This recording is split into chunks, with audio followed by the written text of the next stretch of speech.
So for our next segment, we will hear the perspective of an EU member state that is also a NATO member and one that is coming from a region which feels very acutely the threat from Russia. Artis Pabriks is the Deputy Prime Minister and Minister of Defence for Latvia. He has kindly agreed to speak to us from somewhere in the Latvian countryside. So the quality in this call may not be on a par with some of the other interventions we've had, but I think you will find his insights into hybrid warfare, Russia and EU-NATO cooperation are highly relevant to our discussions here today.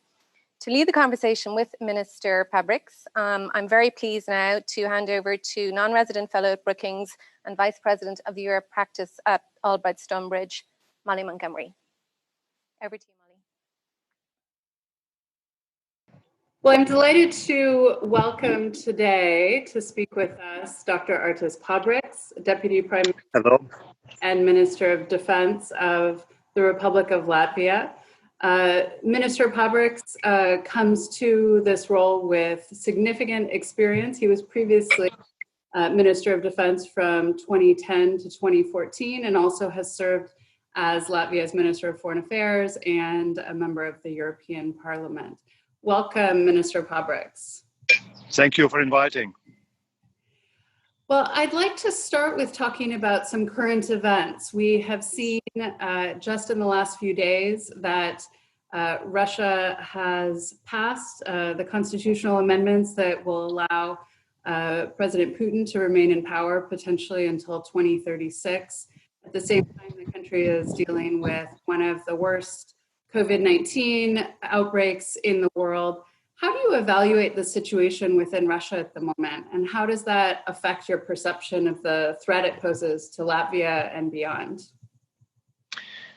Well, we are worried, of course, because we are bordering Russia, and there are three things which, in our view, can affect our security in perspective.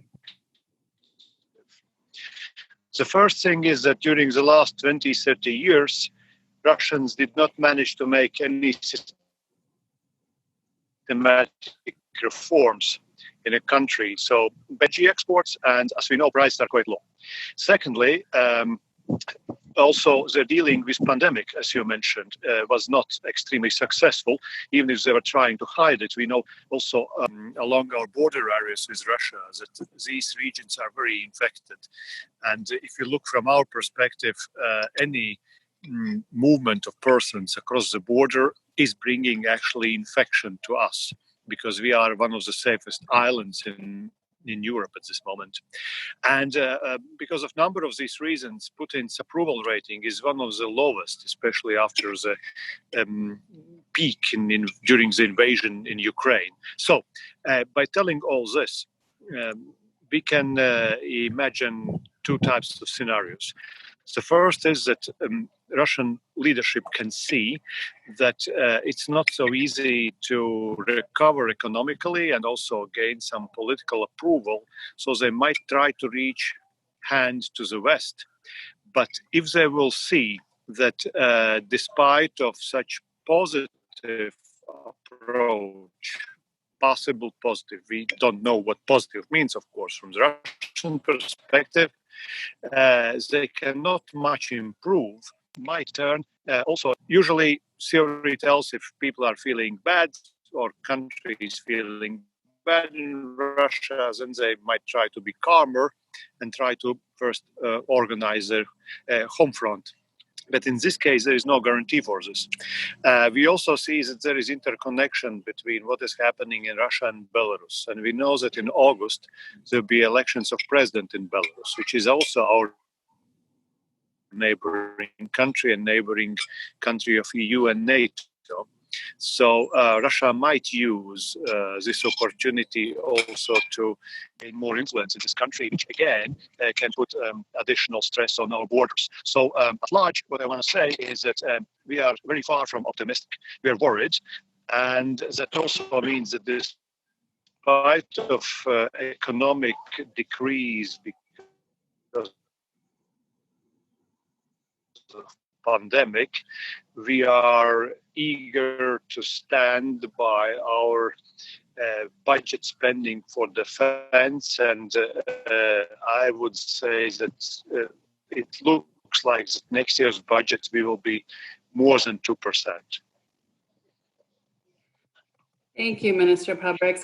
Defense spending was certainly something I wanted to ask about.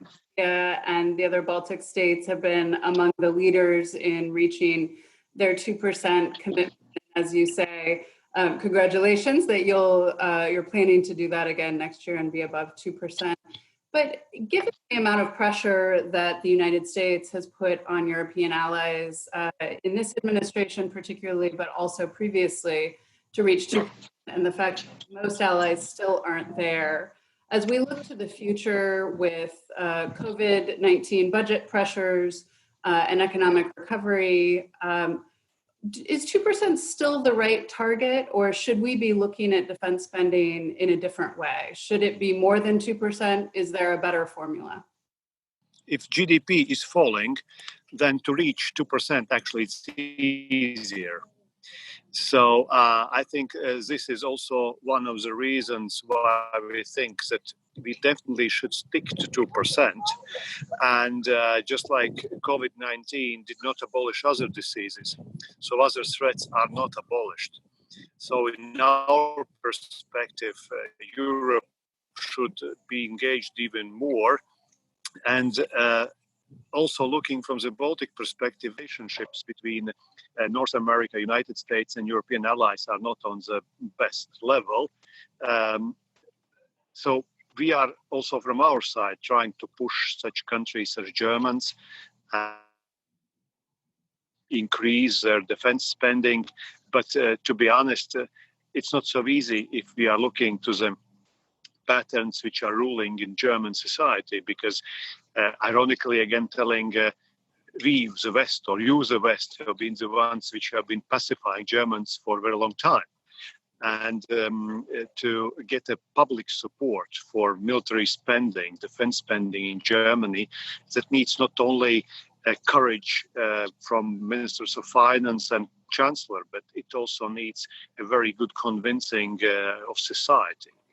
And there we are coming in, because we very early understood that this is in the Baltic interest to support Germans in changing their mindset. So we even make some kind of, let's say, deals with their think tanks in Berlin and other places, where we are coming to Germany and trying to tell how do we see the security of Europe, security of Northern Europe, and German responsibility. Because Germans are the largest country, the most capable country. And without Germany, it's extremely difficult to imagine a safer Europe, safer continent. But by saying this, it's equally very important that there is a good connection between Washington and Berlin. So if the relationship is sour, it's not good for anybody.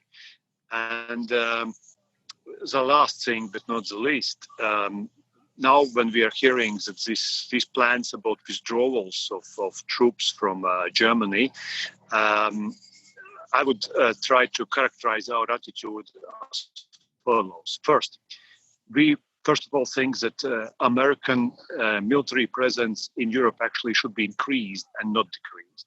Secondly, we understand that there must be a push for Germans to do more, but presence in Germany is vital for global security, not only European and Baltic security. Thirdly, if some kind of developments continue about partial withdrawal from Germany, then of course we would welcome that these troops are staying in Europe and staying closer to the necessary areas, which mean Northern Europe, Poland, and Baltics. We are ready, and this is an official announcement, we are ready to invest to receive also a certain amount of American troops on the Latvian soil. We are ready to invest in this, and we will be extremely happy. So we are not trying here to punish Germans. We don't want to compete, and we did not tell this message until there were no real decision made in Washington. But if it's really inevitable, then we are ready to receive you. Thank you, Minister. An important message, and it certainly gives policymakers here in Washington a lot to think about, since there are multiple offers on the table in terms of rehoming those troops if they are drawn down. Well, we have nice beaches, so it will be beautiful. That's true. I have spent a lot of time at them. I can vouch for that. I want to return to this idea of Russian hybrid warfare. Latvia hosts the NATO Strategic Communications Center of Excellence. I also noticed that Latvia recently banned RT, Russian television, from operating in the country. Disinformation is obviously a big issue around the world, but particularly as the United States ramps up for elections in November. Can you tell us a little bit about Latvia's strategy for dealing with disinformation and any other hybrid warfare tactics that you're seeing active right now?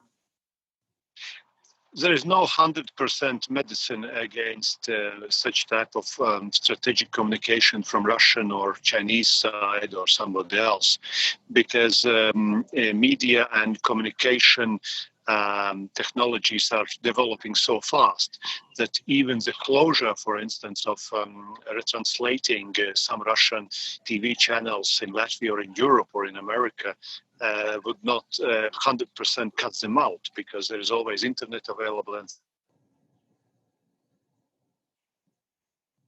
etc. But what is important in a Western country? This is why we in the Baltics, we have been among the first ones also to apply for so-called NATO excellence centers in our countries. You know, one of the first cyber attacks that is in Estonia, result was a positive movement, cyber center for excellence. In Lithuania, they have been, just like us, very frequently tackled by energy insecurity and pushing from Russian side. Energy Excellence Center of NATO in Lithuania. We have been establishing this strategic communication center just because of this, because we experience daily different type of communication attacks. I can tell from the recent ones also during the pandemic, where they have been trying to discredit EFP troops stationed in Latvia, telling that 20 Canadians are sick and they're bringing disease.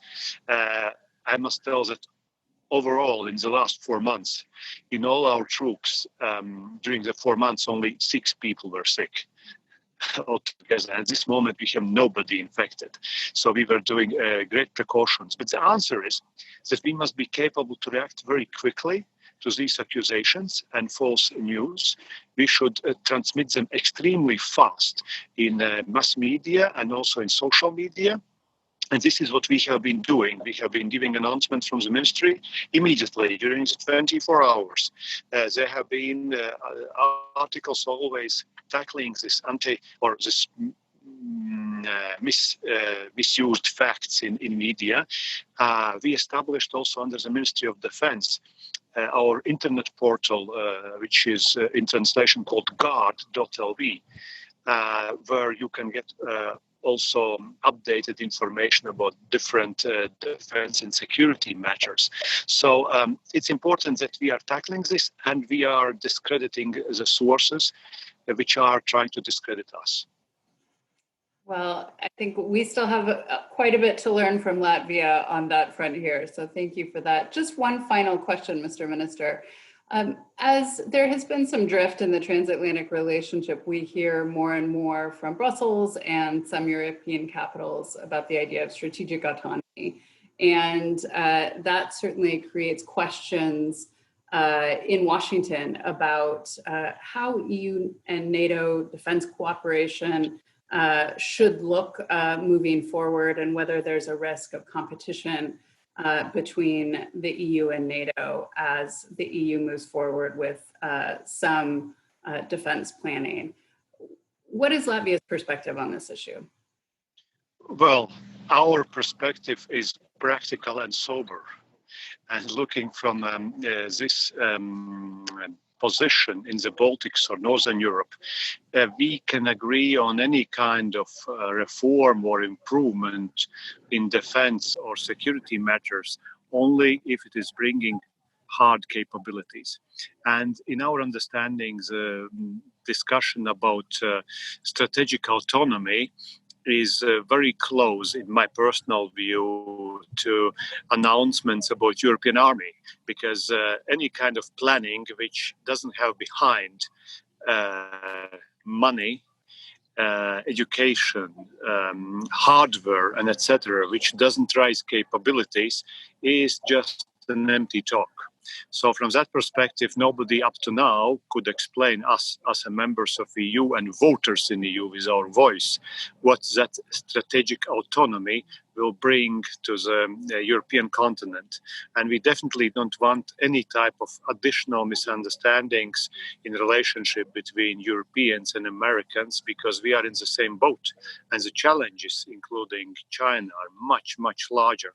So I think that first we have to agree that we are all spending more. Second, we have to agree that we need to cooperate on the national level between countries. And third, we have to agree also how do we cooperate between NATO and EU. And I think there is no competition, because NATO responds for the hardware, while EU really could give some positive additional value as far as any type of hybrid threats, including communication issues, cyber threat, and any other things. So there is a lot of opportunities without very big definitions and words, simply to increase capabilities. We are at the border. We are not going to risk with anything here, because we paid very dearly already during the Second World War. And for other persons or countries which are further away from outside borders, these are maybe just theoretical discussions. For us, it is an existential threat. And just like, sorry to mention, maybe it's not a good example for somebody, but just like Israel, we are not going to take chances anymore.